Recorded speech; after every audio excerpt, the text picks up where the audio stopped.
काठमाडौँका mayor Balen शाहले नेपालको political म्याटरमा आज धेरै दिनपछि बोलेका छन्।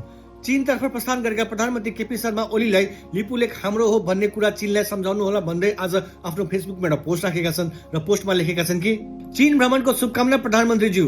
नेपालको लिपुलेक नाकाबाट व्यापार पुनः सञ्चालन गर्ने भारत चीनको सहमतिले हाम्रो सार्वभौमिकतामाथि आक्रमण गरेको छ। त्यो हाम्रो नै हो भन्ने कुरा चीनलाई सम्झाउन नबिर्सनुहोला। अल द बेस्ट, हामीलाई तपाईँमाथि पूर्ण विश्वास छ।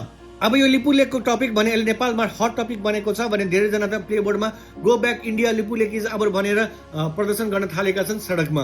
अब जो यस्तो प्रोटेस्ट साइडमा चलिरहन्छ भने अब यो पोस्टमा बालेन शाहले जुन शब्दको चयन गरेका छन्, आई एम श्योर कि धेरै झोलेहरूलाई भने कुनै मसाला नै मिलेन यो पोस्टमा ट्रोल गर्न, यानी बालेन शाहलाई ट्रोल गर्न। अब बालेन शाहको पोस्टमा के कस्तो रिएक्सन आउँछ भन्ने कुरा मलाई भन्नु पर्दैन, त्यही पनि यो पोस्टको एउटा दुईटा म कमेन्ट पढेर देखाउँछु।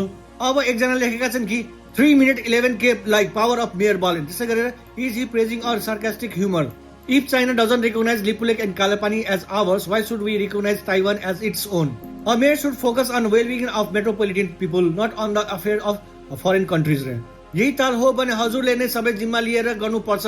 हामी आतुर छौँ मेयर साहब। मेयर साहब, अब महाकाली बेच्नेहरूले कालापानी लिपुलेक फिर्ता ल्याउँछन् भन्ने आशा नै छैन।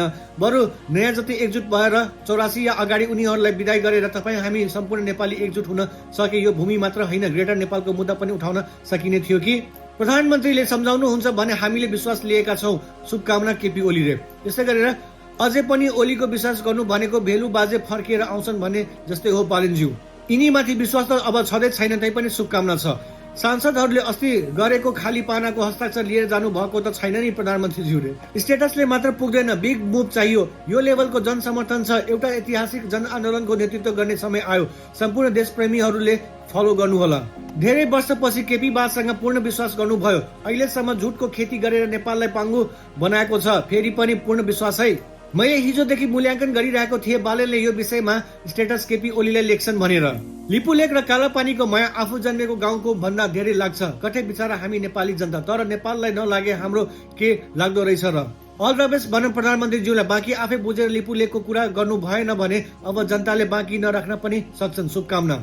अब यहाँ धेरै कमेन्टहरू छन् र सबै कमेन्ट पढ्न पनि सकिँदैन भने अब प्राय कमेन्टमा भने अब प्रधानमन्त्री केपी शर्मा ओलीलाई अल द बेस्ट नै भनेका छन् भने अर्को साइडमा बालेनलाई पनि सपोर्ट गरेका छन् नेपाली जनताले भने म पनि सोचिरहेको छु कि अब जब प्रधानमन्त्री केपी शर्मा ओली चाइनाको भ्रमणमा जाँदैछन् भने अब यो म्याटरलाई पनि सल्टाएर फर्केको भए राम्रो हुन्छ।